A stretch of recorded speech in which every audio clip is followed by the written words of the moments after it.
ইয়াতকৈ আৰু লাজৰ বিষয় কিবা হ'ব পাৰেনে? বানপানীত আপোনাৰ সহায় কৰিলে চৰকাৰে, কিন্তু নাম হৈ গ'ল আপোনাৰ বদৰুদ্দিন আজমলৰ। বদৰুদ্দিন আজমল এতিয়া আপোনাৰ ভগৱান হৈ গৈছে। মেক্সিমাম হিন্দু ধৰ্মৰ ব্যক্তিয়ে কৈ আছে বদৰুদ্দিন আজমল এতিয়া আপোনাৰ ভগৱান। আৰু ছ'চিয়েল মিডিয়াত মেক্সিমাম ভিডিঅ' ক্ৰিয়েটৰে আপোনাৰ কণ্টেণ্ট ক্ৰিয়েটৰে আপোনাৰ ভিডিঅ' বনাই আছে, সেইবোৰ হিন্দু মানুহক লাজ দি পিনে আপোনালোকক কব খুদু, মিয়া মুছলিমৰ নিচিনা ভাল অন্তৰৰ মানুহ নাই। আজি মিয়া মুছলিমে যিমান ডনেশ্যন দিছে আমাৰ অসমীয়া মানুহে দিয়া নাই। অসমীয়া মানুহে ইমান ডনেশ্যন দিয়া নাই, শেষ হৈ যাব সেই চিন্তা কৰিছে। মিয়া হিন্দু মুছলিম মিয়া মিয়া এতিয়া মিয়াই কিয় সহায় কৰিছ? চালা তোক হে আল্লাহ হে ভগৱান কৃষ্ণ তোক এনেকুৱা বেমাৰ দিয়ক, তই জানি কোনো ডক্তৰে ভাল কৰিব নোৱাৰে তোক। কণ্টেণ্ট ক্ৰিয়েটৰে আপোনাৰ ভিডিঅ' বনাই আছে, সেইবোৰ হিন্দু মানুহক লাজ দি পিনে যিবোৰ হিন্দু মানুহে আপোনাৰ উপাধি চাই পিনে ঘৰ ভাড়া দিয়ে। উপাধি চাই পিনে যদি কোনোবাই ঘৰ ভাড়া বিচাৰি যায়, আগতে উপাধি সুধিব, তোমাৰ নাম কি, তোমাৰ চাৰনেম কি। যদি আলী হুছেইন আহমেদ হয়, তেওঁলোকক ঘৰ ভাড়া নিদিয়ে। লাজ লাগিব লাগে আজি সেইবোৰ হিন্দু ব্যক্তিৰ, যিবোৰ ব্যক্তিয়ে মুছলমান ব্যক্তিক পাকঘৰ সোমাব নিদিয়ে এগিলাচ পানী খাবৰ কাৰণে। লাজ পাবনে তেওঁলোকে? লাজ পাব লাগে সেইবোৰ হিন্দু ব্যক্তিয়ে, যিবোৰ হিন্দু ব্যক্তিয়ে আপোনাৰ হিন্দু উৎসৱত, হিন্দু পূজাত আপোনাৰ মুছলমান কোনোবা যদি ব্যক্তিয়ে দোকান দিয়ে তাৰ কাৰণে অবজেকশ্যন কৰে। আজি কেইদিনমান আগতে কামাখ্যা মন্দিৰত আপোনাৰ সেন্দুৰৰ দোকান দিছিলে মুছলমান ধৰ্মৰ ব্যক্তি কেইজনমানে, তাক লৈ হাহাকাৰ হৈ গৈছিলে। সেইকাৰণে মই প্ৰত্যেকটো ভিডিঅ'তে এষাৰ কথা কওঁ যে হিংসা কৰি লাভ নাই, হিংসা কৰি লাভ নাই। সেয়ালৈকে হিন্দুৱে হওক, সেয়ালৈকে মুছলমানে হওক, সেয়ালৈকে খ্ৰীষ্টানে হওক, কাৰণ বিপদত এদিন হ'লেও এজনে আনজনক কাষ চাপিব লাগিবই। মই কোৱা নাই যে অকল মুছলমান ধৰ্মৰ ব্যক্তিয়ে সহায় কৰে বুলি, হিন্দু ধৰ্মৰ ব্যক্তিয়েও সহায় কৰে। হিন্দু ধৰ্মতো ভাল ভাল ব্যক্তি আছে, মহান ব্যক্তি আছে, কিন্তু সেইবোৰ মানুহক কৈছো যিবোৰ মানুহে ধৰ্ম চাই পিনে বেলেগৰ ঘৰত নাযায়, যিবোৰ মানুহে মুছলমান হোৱাৰ কাৰণে ওচৰ চুবুৰীয়াক মানা কৰে যে সিহঁতৰ ঘৰত নাযাবা, সিহঁতৰ ঘৰত কাম নকৰিবা, সিহঁতৰ ঘৰত ল'ৰা ছোৱালীৰ লগত মিল নহবা, সিহঁতৰ লগত উঠা বহা নকৰিবা, কাৰণ সিহঁত মুছলমান হয়, সিহঁতে গৌ মাংস খায়, আৰু সিহঁত জেহাদী হয়, সিহঁত অপৰাধী হয়।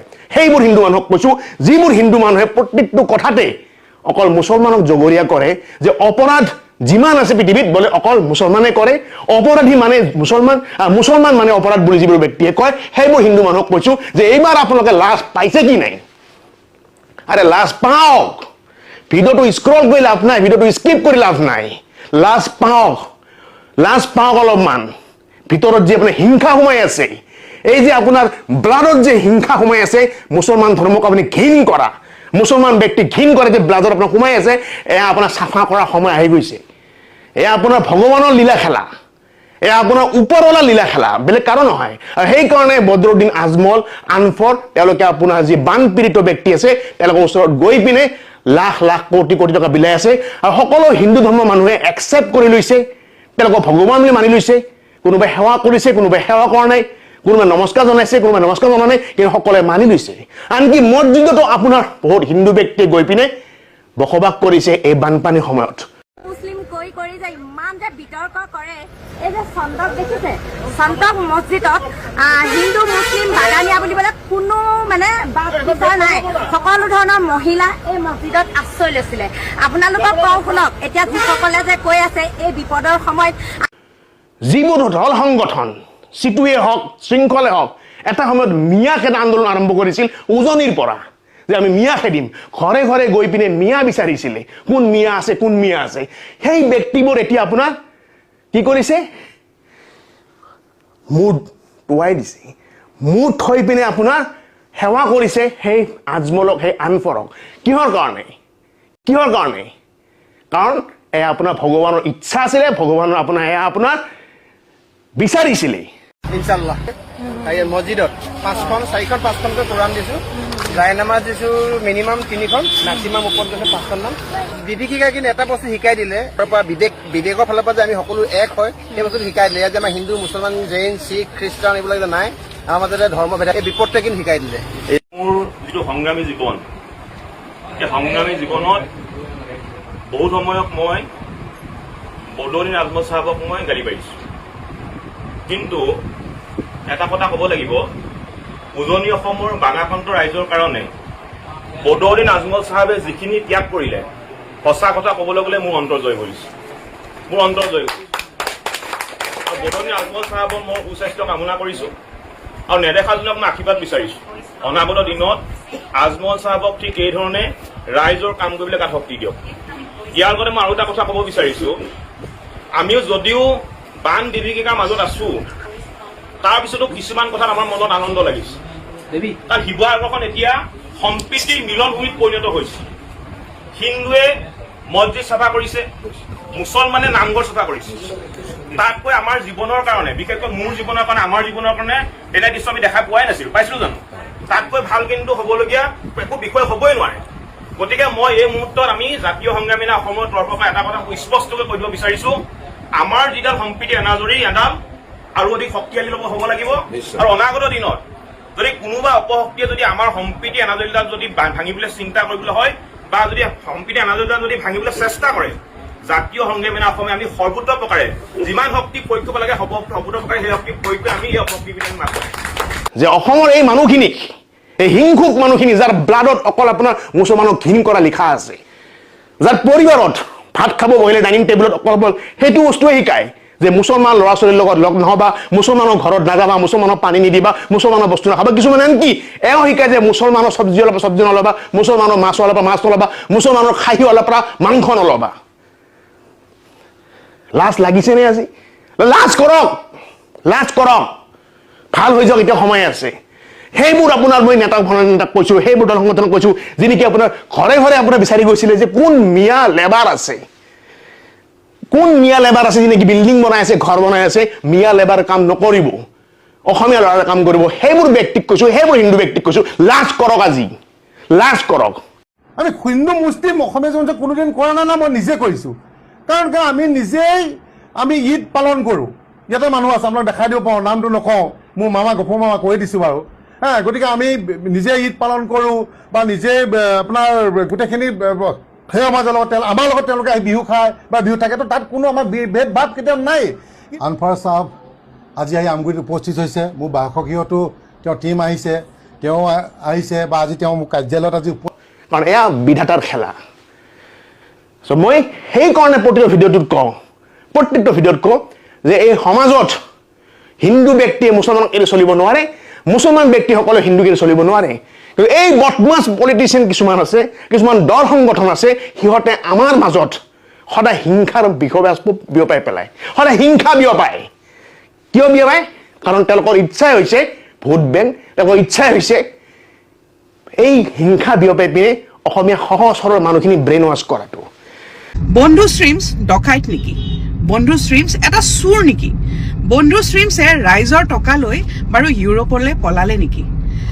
আৰু সেয়াই নহয়, অসমৰ ইনফ্লুৱেঞ্চাৰ্ছখিনি একেবাৰে নিচ নেকি? এই অসমৰ অসমীয়া তেজ থকা ইনফ্লুৱেঞ্চাৰ্ছখিনি ইমান নিচ নেকি যে ৰাইজৰ বিপৰ্যয়ৰ সময়ত তেওঁলোকে নিজৰ লাভৰ কথা চিন্তা কৰি ৰাইজৰ টকাৰে নিজৰ পকেট গৰম কৰিছে নেকি?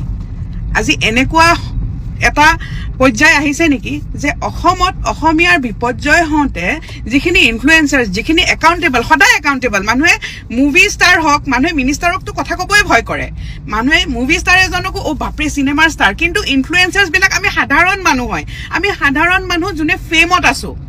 গতিকে আমি সকলোতকৈ বেছি একাউণ্টেবল, সকলোতকৈ বেছি আমি গালি খাব লাগে, কিন্তু আমি এনেকুৱা নিজ হ'লো নেকি যাৰ আমাৰ কিন্তু NDRF SDRFৰ নিচিনা আমাৰ ট্ৰেইনিঙো নাই, কিন্তু ইনফ্লুৱেঞ্চাৰসকলে কোনো ট্ৰেইনিং নোহোৱাকৈ সেই বোকা পানী দিনাৰ পৰা এবুকু পানী থকাৰ পৰা সেই পানীত নামি নামি গৈছে। মই কোন কি একো ক'ব নাযাওঁ। আজি বন্ধু ষ্ট্ৰীমছৰ মই বায়েক নহয়, বন্ধু ষ্ট্ৰীমছৰ মই বান্ধৱী নহয়, বন্ধু ষ্ট্ৰীমছৰ মই এছিষ্টেণ্ট নহয়, বন্ধু ষ্ট্ৰীমছৰ মই পাৰ্চনেল লয়াৰ নহয়।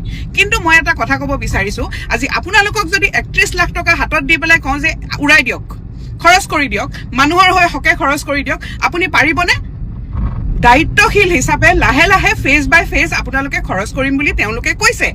ছেকেণ্ডলি, তেওঁলোকে যিখন বিল দিছে, ইলেক্ট্ৰনিক্সৰ বিলত বোলে ফিনাইল আৰু ব্লিচিং বিক্ৰী কৰা হৈছে, দোকানখনত GST নম্বৰ, ফোন নম্বৰ সকলো দিয়া আছে, সেইটোতো ভেৰিফিকেশ্যন কৰিব পাৰি। ইমান যে টাৰ্গেট কৰি কৰি আজি বাৰু মোৰ কথা মই নকওঁৱে, মোক কিদৰে টাৰ্গেট কৰা হৈছে, কিদৰে এইবিলাক মিমছ ওলাইছে, ওলাই থাকক, I am also' enjoying it. কিন্তু আমাৰ ইমান নিলাজ নেকি আমি অসমীয়া ইনফ্লুৱেঞ্চাৰ্ছখিনি? মই সুধিব বিচাৰিছোঁ। আজি আমাক বঁটা প্ৰদান কৰিব নালাগে, আমাক একো নালাগে, আমাক স্বীকৃতিও নালাগে। আমি হিৰো ৱৰ্শ্বিপ হ'বৰ কাৰণে আমি কাম কৰা নাছিলো। নিজৰ মানুহখিনিক একেবাৰে বিপদত দেখি ওলাই আহিছিলো।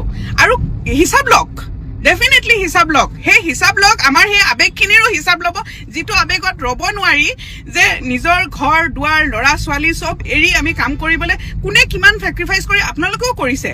আৰু সেই মানুহখিনিৰো হিচাপ ল'ব যোনে যাব নোৱাৰে, কিন্তু হয়তো এটা একেবাৰে ৰিলায়েবল চ'ৰ্চ, বা মই কোৱা নাই relief CM relief fund reliable নহয়, it is the most reliable source, কিন্তু যে আমি দেখাত, কাৰণ ইনফ্লুৱেঞ্চাৰ্ছখিনি তেওঁলোকে দেখুৱাই আছে যে আমি আজি এইখিনি ক্ৰয় কৰিলো, এইখিনি কিনিলো, ফেচ বাই ফেচ।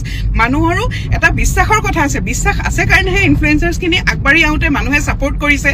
আৰু আজি যদি মই সুধিব বিচাৰিছো সেই ডাঙৰ ডাঙৰ মানুহসকলক যে এই সৰু সৰু ল'ৰা ছোৱালীবিলাক, ইনফ্লুৱেঞ্চাৰ্ছবিলাক, আমি বাৰু বুঢ়া মানুহ, এই সৰু সৰু ল'ৰা ছোৱালীবিলাক যেতিয়া ওলাই আহিছে, তেওঁলোকে অসমীয়া বুলি ওলাই আহিছে, কমিউনিটি বুলি ওলাই আহিছে, আপোনালোকে যদি এনেকে টাৰ্গেট কৰি থাকে, তেতিয়াহ'লে সেই ল'ৰা ছোৱালীবিলাকে কেনেকুৱা এটা মনোভাৱ হ'ব নিজৰ মানুহখিনি, নিজৰ কালচাৰটোৰ প্ৰতি।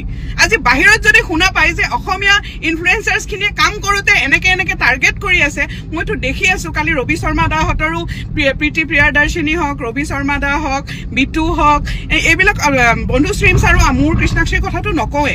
আপোনালোকে মিমছ বনাই আছে, বনাওক, আপোনালোকে IT চেল এক্টিভেট কৰি দিয়ক, কিন্তু কি পাব? What is the take home? আজি চৰকাৰখন দেশতকে ডাঙৰ হৈ গ'ল নেকি? আৰু আমিতো চৰকাৰৰ এগেইনষ্টত নহয়, আমি মানুহৰ হকে অলপ কাম কৰিছিলো। গতিকে নাপায় এনেকুৱা, ইমান মানে এনেকে নাপায়।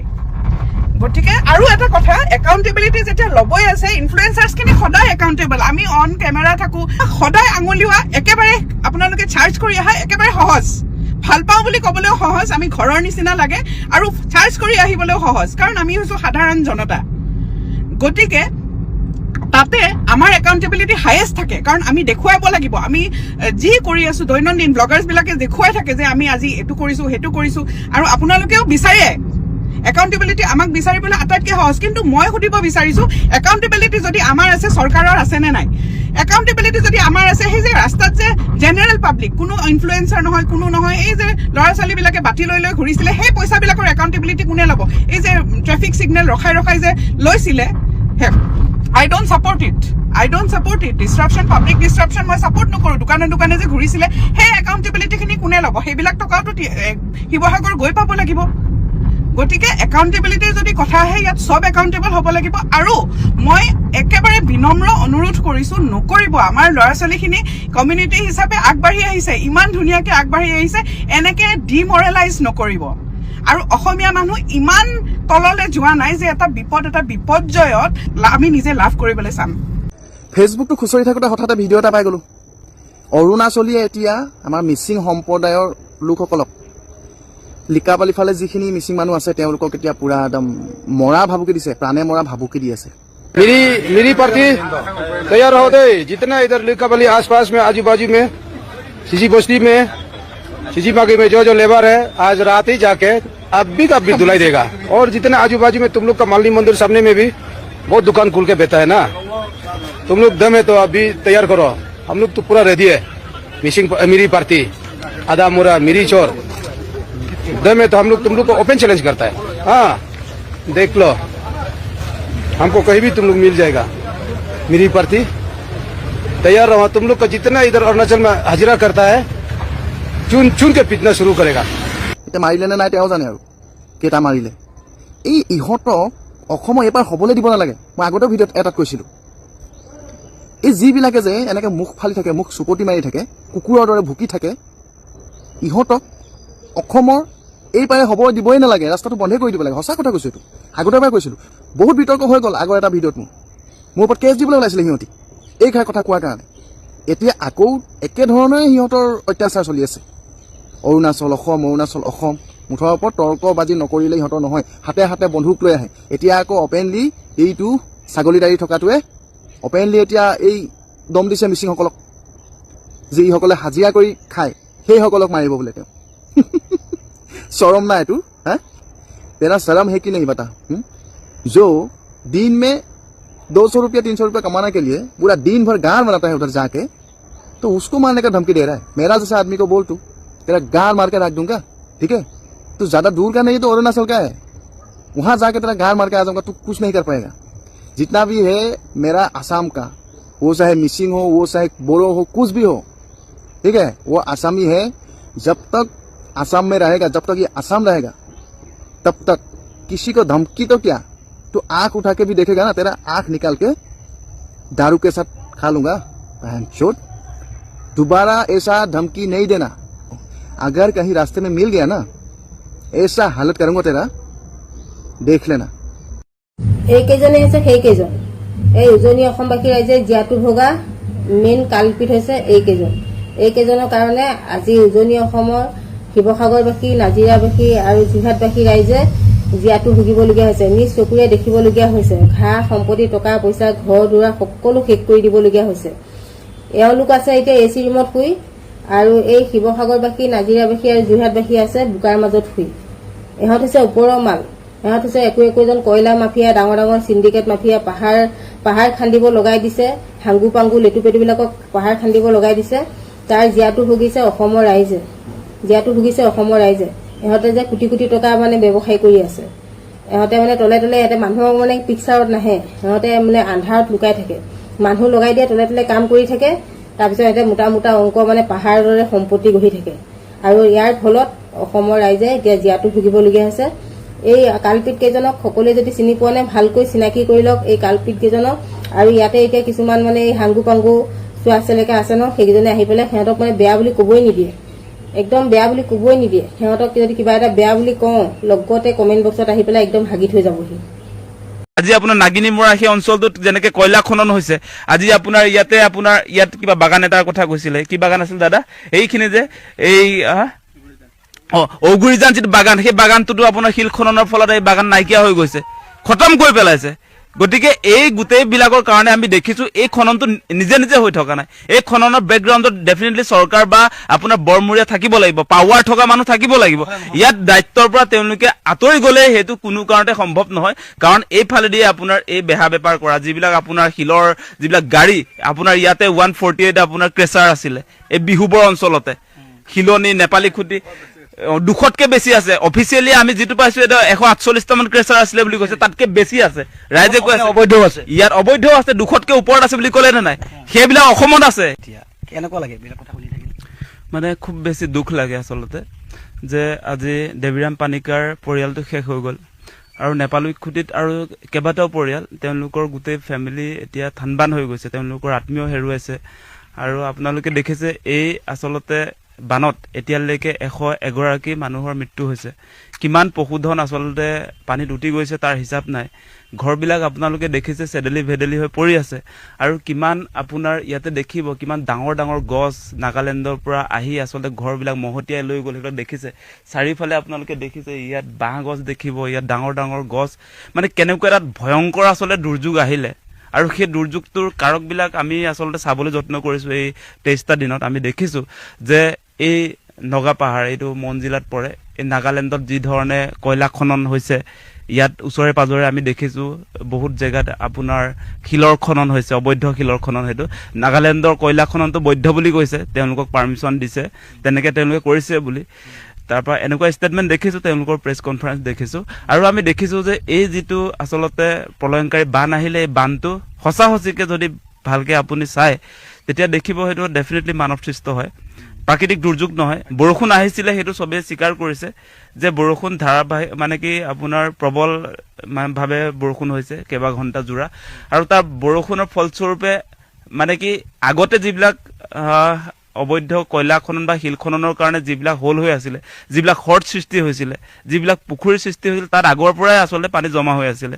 আৰু এইবাৰ যিটো আপোনাৰ বৰষুণ দিলে, সেই বৰষুণৰ পাছত, প্ৰচণ্ড বৰষুণৰ পাছত তাত আচলতে কোনো ধৰণৰ বেলেঞ্চ ৰক্ষা নহ'ল, মানে ভাৰসাম্য ৰক্ষা কৰিব নোৱাৰে। তাৰ আগতে জমা হোৱা পানীখিনি আছে, নতুনকৈ যিবিলাক পানী আহিলে এইবিলাক মহতিয়াই লৈ আহিলে, সেইবিলাক খালী হৈ আছে জেগাবিলাক দেখিছে আপোনালোকে, যে গোটেই ভূমিস্খলনৰ ফলত যেনেকৈ আপোনাৰ টচনচ কৰি গোটেই পানীখিনি আহিলে ডাইৰেক্ট খুন্দিয়াইছে নেপালী খুটি। তাৰ পাছত এই পৰিণতি আপোনালোকে দেখিছে গতিকে এই ক্ষেত্ৰত আমি দেখিছো যে চৰকাৰখন এই মুহূৰ্তত আমি দেখিছো যে তেওঁলোকে এতিয়া দায়িত্ব স্বীকাৰ নকৰে এতিয়া কয়লা খননৰ কাৰণে আমি দেখিছো সেই গোটেই কাৰবাৰটোত অসমৰে মানুহবিলাক জড়িত হৈ আছে ইয়াৰ স্থানীয় বিধায়ক জড়িত হৈ আছে আমি দেখিছো অকণমান সময় ৰখাবি কথা মই কৈ দিম আপোনাক কথা জানিব বিচাৰিছোঁ যে এতিয়া কথাটো হৈছে যে আপুনি এটা কথা ক'লে যে নাগালেণ্ডত কয়লাৰ খনন হৈছে আৰু সেই কয়লা খননৰ ফলতে এই কৃত্ৰিম বানপানী যে মানৱ সৃষ্টি বানপানী গতিকে এই বানৰ যিটো গাঁথা আমি দেখিলোঁ আচলতে বহু লোকৰ লাখ লাখ মানুহৰ আচলতে খেতি মাটি শেষ হ'ল পশুজন গ'ল মানুহৰ মৃত্যু হ'ল হ'লেও চুবুৰীয়া এখন চুবুৰীয়া ৰাজ্যই কিবা খনন কৰিব কাষত থকা চুবুৰীয়া ৰাজ্যখনৰ ধ্বংসলীলা চলিব তাৰ কিবা চলিউশ্যনটো আমি উলিয়াব পাৰোঁ সকলোৱে মিলি এই চলিউশ্যনটো আমাক সকলোকে লাগে অসম চৰকাৰকো লাগে ইয়াত থকা স্থায়ী বাসিন্দা সকলো লাগে আৰু নাগালেণ্ড চৰকাৰো নাভাবিব চাগৈ যে আমাৰ চুবুৰীয়া ৰাজ্যখন বিপদত পৰক গতিকে ইয়াৰ এটা চলিউশ্যনটো আমাক সকলোকে লাগে সেই চলিউশ্যনৰ প্ৰসংগত কিবা আপোনালোকে কিবা ব্যৱস্থা ভাবিছে নেকি কিবা মানে কন্যাক ইউনিয়নৰ আমি প্ৰেছ কনফাৰেন্স দেখিছো তাততো তেওঁলোকেতো আপোনাৰ যি ধৰণে দায়িত্ব ল'ব লাগে আচলতে যে এই যিটো মানৱ সৃষ্ট আচলতে ধ্বংসলীলা চলিলে বানপানীৰ জৰিয়তে সেইটো কাৰণে তেওঁলোকৰ যিটো আপোনাৰ প্ৰেজেণ্টেশ্যন তেওঁলোকৰ বডি লেংগুৱেজটোত সেইটো ফুটি উঠা নাই যে তেওঁলোক চিৰিয়াছ নহয় ইয়াত যে মানুহ আপোনাৰ মৃত্যুমুখত পৰিলে 101টাকৈ আপোনাৰ মানুহ কিমান পশুধন নষ্ট হৈছে আপুনি কৈছে ঘৰ বাৰী উটুৱাই লৈ গৈছে এইবিলাক দেখিছে নিজৰ চকুৰে গতিকে এনেকুৱা এটা আপোনাৰ বিপৰ্যয় হোৱাৰ পাছত তেওঁলোকৰ ষ্টেটমেণ্টটো যদি চাই তেতিয়াহ'লে দেখিব তেওঁলোকৰ মানে আপোনাৰ চিৰিয়াছনেছটো নাই আৰু সমান্তৰালভাৱে দায়বদ্ধতা ৰেছপনচিবিলিটি একেবাৰে নাই তেওঁলোকে এটা লিগেলাইজ কৰিব গৈ আছে যে আচলতে কয়লাখনত তেওঁলোকে পাৰ্মিশ্যন লৈ কৰিছে তেওঁলোকৰ পাৰ্মিট আছে বুলি কৈছে মানুহক এনেকে বিপদত পেলাব লাগে নেকি আজি পানীকাদাৰ যে মানে তেওঁৰ পৰিয়ালৰ যে দুজনকে মানুহ আজি মৃত্যুমুখত পৰিছে তাৰ পাছত এই মানুহবিলাকে কেনেকে ক'ব পাৰে আচলতে তেওঁলোকৰ কোনো সংকোচে নাই কোনো মানে আপোনাৰ দেখিছো মানৱীয়তা নাই সেইবিলাক আমি দেখিছো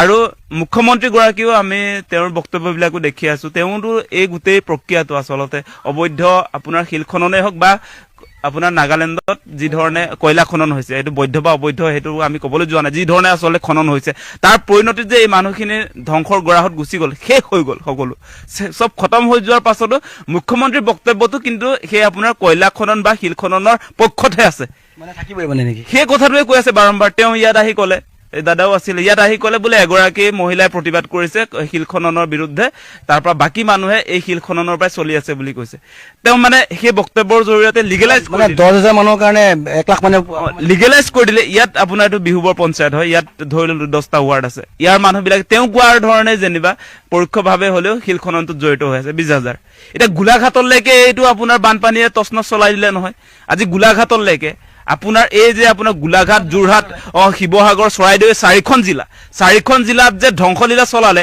এই 4খন জিলাৰ 20 লাখ পৰিয়ালৰ ক্ষেত্ৰত কি হ'ব 20,000 মানুহৰ কাৰণে 20 লাখ পৰিয়াল মৰিব লাগিব নেকি সেই কথা বতৰাবিলাক আছে গতিকে মুখ্যমন্ত্ৰীগৰাকীয়ে যি ধৰণৰ ষ্টেটমেণ্ট বৰ্তমান সময়ত দি আছে সেইটো কোনো কাৰণতে সমৰ্থনযোগ্য নহয় গ্ৰহণযোগ্য নহয় আমি সেই কাৰণে কৈছো ইয়াত যি ধৰণৰ অবৈধ আপোনাৰ কি বুলি কয় শিলৰ খনন দিখৌ ধ্বংস কৰি দিয়া হৈছে দিখৌ নদী আজি ধ্বংসৰ গৰাহত গৈছে এই খনন কৰাৰ কাৰণে আজি আপোনাৰ নাগিনীমৰা সেই অঞ্চলটোত যেনেকে কয়লা খনন হৈছে আজি আপোনাৰ ইয়াত কিবা বাগান এটাৰ কথা কৈছিলে কি বাগান আছিল দাদা এইখিনি যে এই ঔগুৰিজান যিটো বাগান সেই বাগানটোতো আপোনাৰ শিল খননৰ ফলত এই বাগান নাইকিয়া হৈ গৈছে খতম কৰি পেলাইছে গতিকে এই গোটেইবিলাকৰ কাৰণে আমি দেখিছো এই খননটো নিজে নিজে হৈ থকা নাই এই খননৰ বেকগ্ৰাউণ্ডত ডেফিনেটলি চৰকাৰ বা আপোনাৰ বৰমূৰীয়া থাকিব লাগিব পাৱাৰ থকা মানুহ থাকিব লাগিব ইয়াত দায়িত্বৰ পৰা তেওঁলোকে আঁতৰি গ'লে সেইটো কোনো কাৰণতে সম্ভৱ নহয় কাৰণ এইফালেদি আপোনাৰ এই বেহা বেপাৰ কৰা যিবিলাক আপোনাৰ শিলৰ যিবিলাক গাড়ী আপোনাৰ ইয়াতে 148 আপোনাৰ ক্ৰেচাৰ আছিলে এই বিহুবৰ অঞ্চলতে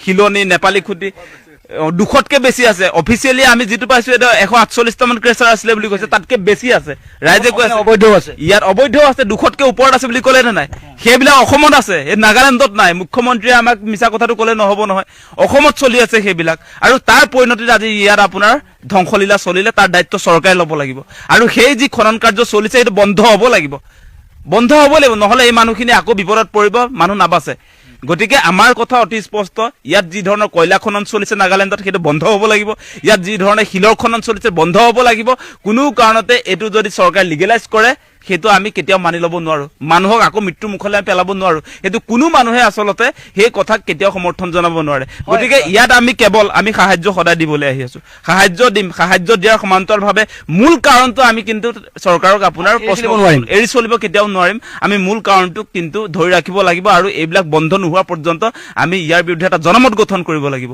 আৰু সেইকাৰণে আমি ৰাইজক যিমান পাইছো কথাবিলাক আলোচনা কৰিছো কোনো কাৰণতে এনেকৈ আচলতে এই অঞ্চলটো যি ধৰণে ধ্বংসলীলা চলালে পুনৰ সেইটো ৰিপিট নহ'ব বুলি আপুনি ক'ব নোৱাৰে এইটো যিটো হ'ল আকৌ হ'ব আপোনাৰ শিলৰ কাৰবাৰত জড়িত আছিলে কোনোবাই আমি সিদিনা সুধিলো তেওঁ কৈছে যে আমাৰ কোনোবা ইয়াতে আচলতে কিছুমান মানুহে শিলৰ খননটোত জড়িত আছিলে এতিয়া তেওঁলোকৰ পৰিয়ালৰ মানুহ আপোনাৰ পানীত উঠি গ'ল তেওঁলোকে কৈছে যে শিললৈ আমি নাচাওঁ আৰু তেনেকে কৈছে এতিয়া শিলত জড়িত হোৱা মানুহে আচলতে কথাবিলাক বুজি পাইছে এতিয়া বুজি পাইছে বহুত মানুহে বুজি পাইছে খালি মুখ্যমন্ত্ৰীৰ বক্তব্যটোত কিন্তু মানুহক ডাইভাৰ্ট কৰিছে অসমৰ ৰাইজক ডাইভাৰ্ট কৰিছে ইয়াত থকা মানুহক কনফিউজ কৰি দিছে চৰকাৰৰ ষ্টেটমেণ্ট সেনেকুৱা হ'ব নালাগিছিলে আচলতে বিকল্প আচলতে তেওঁলোকক জীয়াই থকাৰ এটা ৰাস্তাহে খুলি দিব লাগিছিলে এই মানুহখিনিৰ কাৰণে কি কৰিব পাৰো আচলতে এইটোতো বেয়া ৰাস্তা বিকল্প নাহিল বিকল্পটোৰ কথা চিন্তা কৰিবলৈ চৰকাৰে বেয়া ৰাস্তাত গৈছে তেওঁৰ মতে তেওঁ কৈছে যে ইয়াৰ 80% মানুহে আপোনাৰ শিল খনন কাৰবাৰটোত জড়িত শিল ভাঙি থাকিব পানী ভাঙি থাকিব আপোনাৰ পানী আহি থাকিব প্ৰতি বছৰে 101 মানুহ মৰিব লাগিব জীৱ জন্তুবিলাক মৰিব লাগিব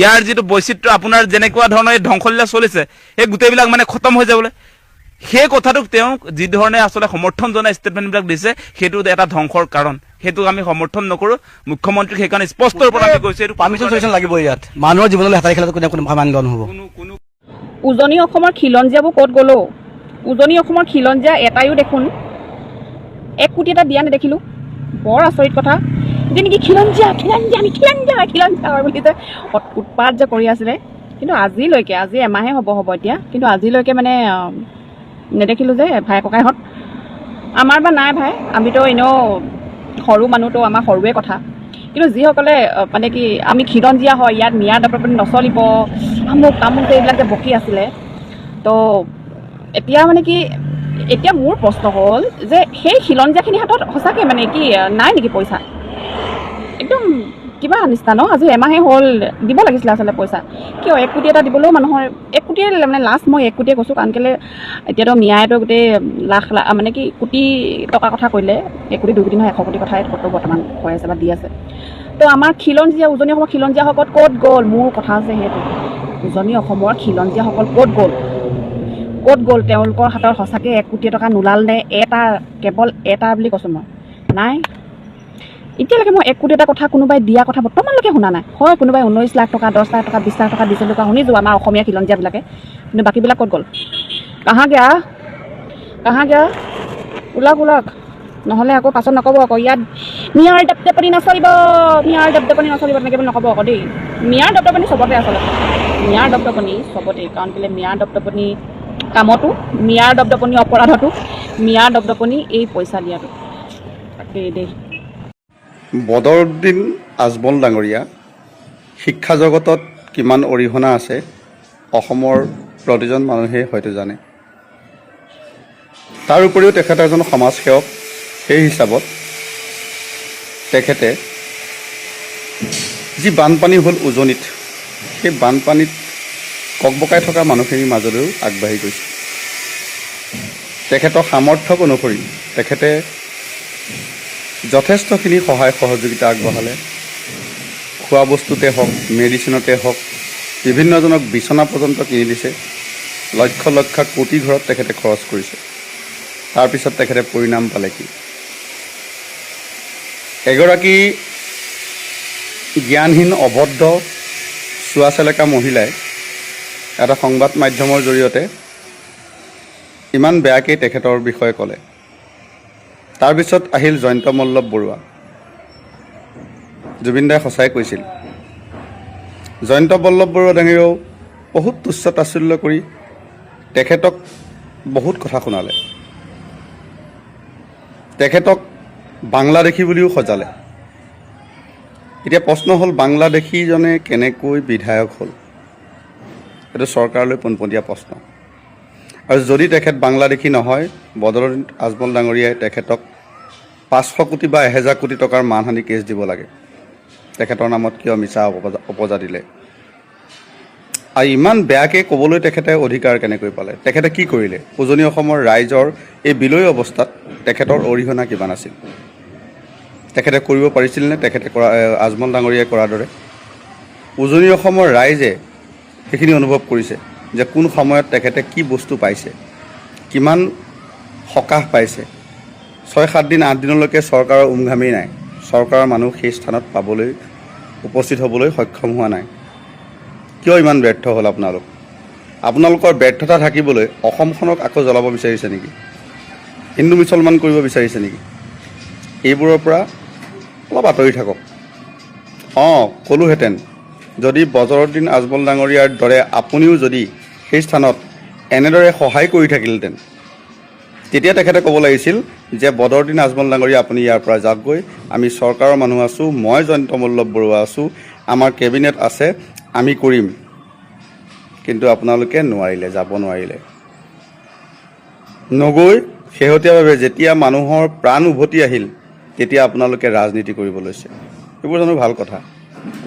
অসমৰ ৰাইজে দেখি আছে নহয়, ইউটিউবাৰ, ফেচবুক ক্ৰিয়েটৰ, বিভিন্ন ফাউণ্ডেশ্যন, অসমৰ বাহিৰৰ যিবিলাক ফাউণ্ডেশ্যন সেইবিলাকে যিকোনো প্ৰয়োজনীয় বস্তু মানুহে যি লাগে বুলি কৈছে তাকে ক্ৰয় কৰি তেওঁলোকক দিছে। আপোনালোকে পাৰিছিলনে? গতিকে ভাবি চাব, অসমৰ ৰাইজ সজাগ হৈছে। আৰু এই বানপানী এই বছৰে যে আৰম্ভ হৈছে সেয়া নহয়, ই প্ৰতিটো বছৰৰ বাবে এটা ৰাস্তা মুকলি হৈ গ'ল। পানী যেতিয়া এবাৰ আহি গ'ল সেই ৰাস্তা আকৌ অহা বছৰ আকৌ আহিব। গতিকে অহা বছৰ অহাৰ সময়ত আপোনালোকৰ অৰিহণা কিমান চাম? তেতিয়া ছ'চিয়েল মিডিয়া ইনফ্লুৱেঞ্চাৰ হওক, ইউটিউবাৰ হওক, ভিডিঅ' ক্ৰিয়েটৰ হওক, বিভিন্ন ফাউণ্ডেশ্যন হওক, এইবিলাক নাযায়। আপোনালোকক চাব, আপোনালোক যায় নাযায়। বাহিৰৰ সংগঠনবিলাকে আহি গ্ল'বেল 6 আমি আপোনাৰ সলমান খানে তাত তেখেতসকলক ডনেট কৰিছে, আজি ঘৰ সাজি আছে। আপোনালোকে কেইটা কৰিলে? চবতছে বেছি কষ্ট কৰা মানুহজনে হৈছে আপোনাৰ অখিল গগৈ ডাঙৰীয়া। পানীয়ে বোকাই দিনে ৰাতিয়ে তেখেতে কষ্ট কৰি আছে। তাৰ বাহিৰেও অসমৰ বিভিন্ন প্ৰান্তৰ মানুহে কোনোবাই যি ধন দি কৰিছে, কোনোবাই শ্ৰম দি কৰিছে। আপোনালোকৰ অৰিহণা ক'ত? এয়া মোৰ মনৰ ভাৱ। কিন্তু মই যাব পৰা নাই, মই তাত গৈ ফিজিকেলি সহায় কৰিব পৰা নাই, কিন্তু মই মোৰ দৰমহাৰ আধা পইচা ব্যয় কৰিছোঁ। তাতেই মোৰ মন শান্তি যে মই কিবা এটা দিব পাৰিলোঁ। মোৰ নামত মই 1000 বটল পানী দিছোঁ, দিবতো পাৰিছোঁ, সেইখিনি মোৰ ফালৰ পৰা মই কৰিছোঁ। আপোনাৰ অৰিহণা কিন্তু মই দেখা নাপালোঁ। গতিকে কথা কোৱাৰ আগত আপুনি চালে ভাল পাম।